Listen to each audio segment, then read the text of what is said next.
YouTube అనేది ఎవరైనా ఈజీగా పెట్టేయొచ్చు, దానికి పెద్ద ఖర్చేం కాదు. ఫర్ ఎగ్జాంపుల్ మనం కొన్ని చూస్తూ ఉంటాము, నువ్వు 5 lakhs కడితే నేను నీకు మెంబర్షిప్ ఇస్తాను, నువ్వు 10 lakhs కడితే నేను నీకు జాబ్ ఇప్పిస్తాను అని చెప్పి. ఇలాంటివన్నీ వేస్ట్ అండి. మీ ఓన్ కంటెంట్ ఏదైనా కానీ, ఐ మీన్ యూట్యూబ్ పాలసీస్ కి తగ్గట్లు మీ ఓన్ కంటెంట్ కానీ రోజుకి ఒక వీడియో అప్లోడ్ చేసిన చాలు. కంటెంట్ బాగుంటే తొందరగా వైరల్ అయ్యి మానిటైజేషన్ అంతా అయిపోయి మీకు పేమెంట్ అయితే వస్తుంది ఎవ్రీ మంత్.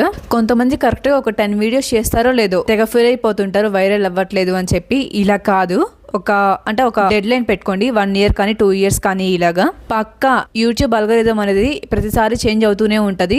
ఏదో ఒక రోజు మాత్రం మీది వైరల్ అవుతుంది. సో ఒక్కసారిగా అన్ని వీడియోస్ అన్ని వైరల్ అయిపోయి మీకు మానిటైజేషన్ అయితే ఈజీగా అయిపోతుంది, ఎవరి హెల్ప్ తీసుకోకుండా. సో నేనైతే నా పెద్ద ఛానల్ కి ఇదైతే ఫాలో అయ్యాను. ఎవరి హెల్ప్ తీసుకోలేదు, ఎవరికి చేత ప్రమోషన్స్ అయితే చేయించలేదు. ఇప్పుడు నా ఛానల్ అంటే పెద్ద ఛానల్ 70,000 సబ్స్క్రైబర్స్ ఒక్కసారిగా వచ్చేసారు నాకు. విత్ ఇన్ 10 days లో వచ్చేసారు. ఇలా ఉంటది. దేంట్లో కూడా మీరు వ్యూస్ రావట్లేదు అని చెప్పి డిస్కంటిన్యూ చేయకండి, ఛానల్ కంటిన్యూ చేయండి. మీకంటూ ఒక రోజు అనేది వస్తుంది, రాసి పెట్టుకోండి.